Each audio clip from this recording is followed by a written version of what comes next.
जय श्री गणेश, जय श्री गुरुदेव, जय श्री राम. భాగవతంలో వామన స్వామికి సంబంధించిన వృత్తాంతము చాలా ముఖ్యమైనది.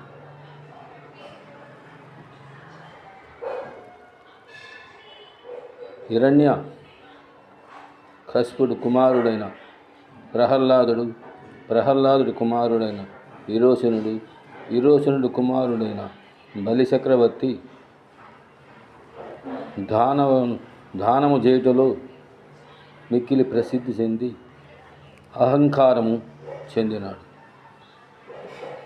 అటువంటి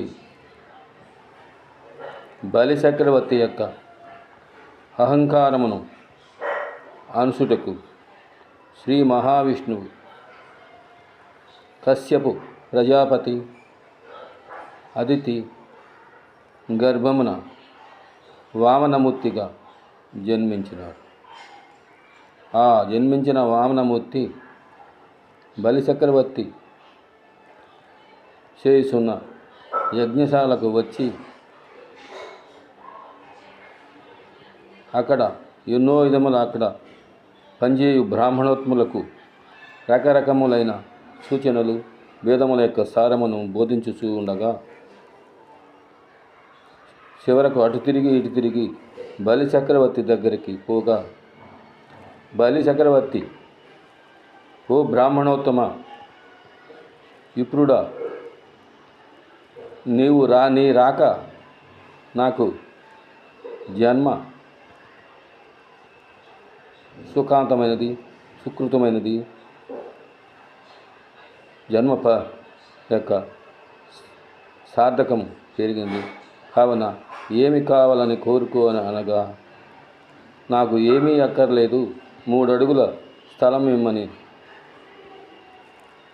వామనమూర్తి బలిచక్రవర్తిని అడిగాడు.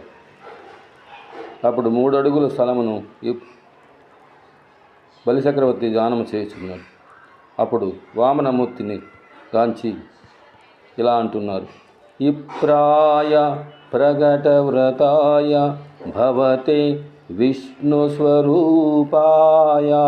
వేద ప్రామాణ్య విదే త్రిపాదధరణిం దాస్యామి అనుసు క్రియాసిప్రుండు ధనుజేశ్వరుడు ఒడుగుంసే